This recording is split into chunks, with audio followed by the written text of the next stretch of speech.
Elizabeth? I don't know if you want to give us some thoughts on that. Oh, You indicated you had definitely, being as careful in my wording as possible because, I have a mother and I had grandmothers who passed, and I would hate for anyone to say anything about them in their passing. But from a political perspective, as a Pan-Africanist, in the interest of truth and justice and righteousness and universal order, I don't see how any African can celebrate her life. Her life was about the colonization of African people. Her life was about the assassination of African leaders. Her life was about the total control and domination and exploitation of African resources. The question that has to be asked about the British monarchy is how did they become so wealthy?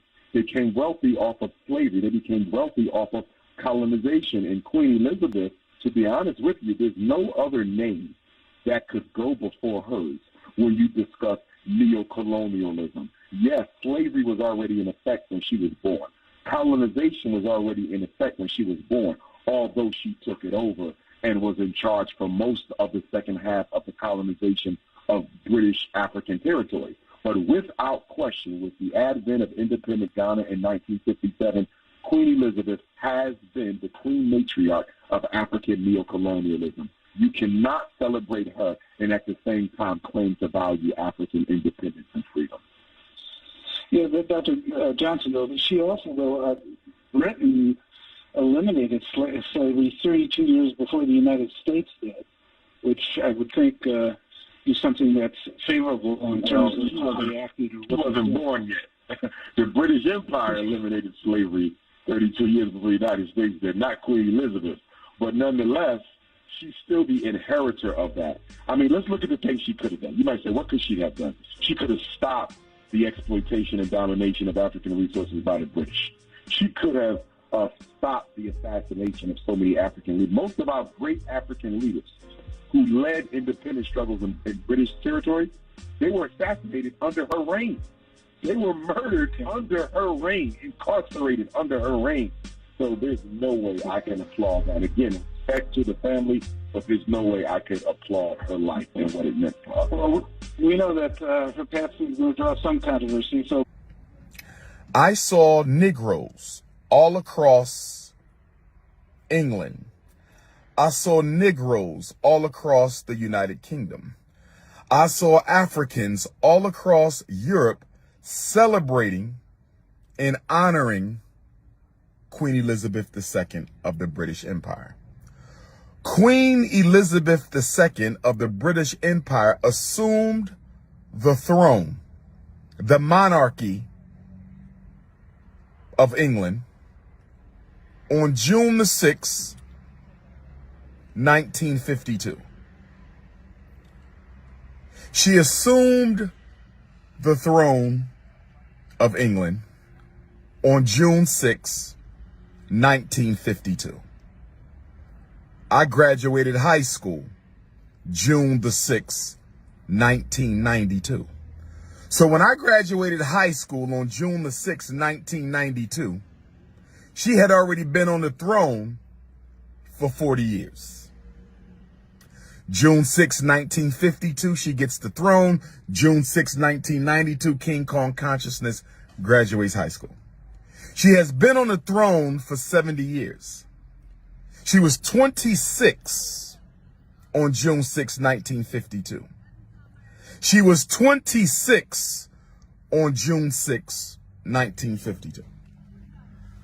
I am at a loss to understand why Africans in the UK, I'm at a loss to understand why Africans in the Caribbean islands, I'm at a loss to understand why Africans in America and around the world are celebrating 70 years of British white supremacy, imperialism, and African domination symbolized by Queen Elizabeth II. I'm trying to understand why any African on the planet Earth would be celebrating the British monarchy. The British monarchy more than any other European family. The British monarchy more than any other enslaver of African people is responsible for the greatest number of enslaved Africans. They are responsible for the greatest burden that slavery put on the backs of African people. Why in the hell are we celebrating the face of white supremacy? For those of you who do not know, when the most honorable Marcus Messiah Garvey, the greatest Pan-Africanist of all time and the greatest human organizer in world history, when the most honorable Marcus Messiah Garvey, the greatest Pan-Africanist of all time and the greatest organizer in human history, when the most honorable Marcus Messiah Garvey, the greatest Pan-Africanist of all time and the greatest human organizer in history, when he brought forth the largest black organization in modern history, the Universal Negro Improvement Association and African Communities League in 1914.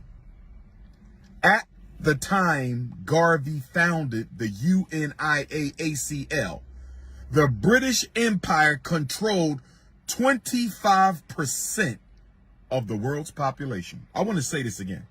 I need you to understand, overstand, and understand me. I want you to understand, overstand, and understand me. When Garvey created the UNIAACL, the British Empire controlled 25% of the entire population of the planet Earth. When the most honorable Marcus Garvey held his first international convention of the African peoples of the world at Madison Square Garden in August of 1920. During the first Great Garvey Convention in New York City during Leo's season of 1920, the British Empire controlled 25% of all the land and the resources on the planet Earth. I need us to understand this. The greatest enslaver of African people was the British Empire.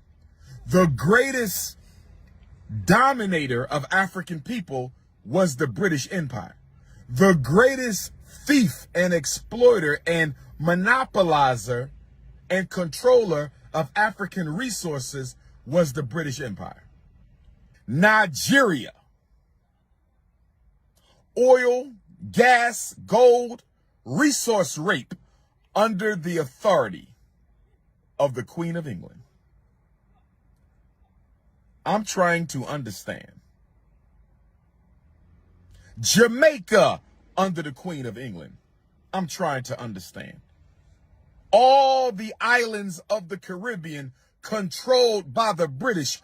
All the countries in Africa controlled by the British.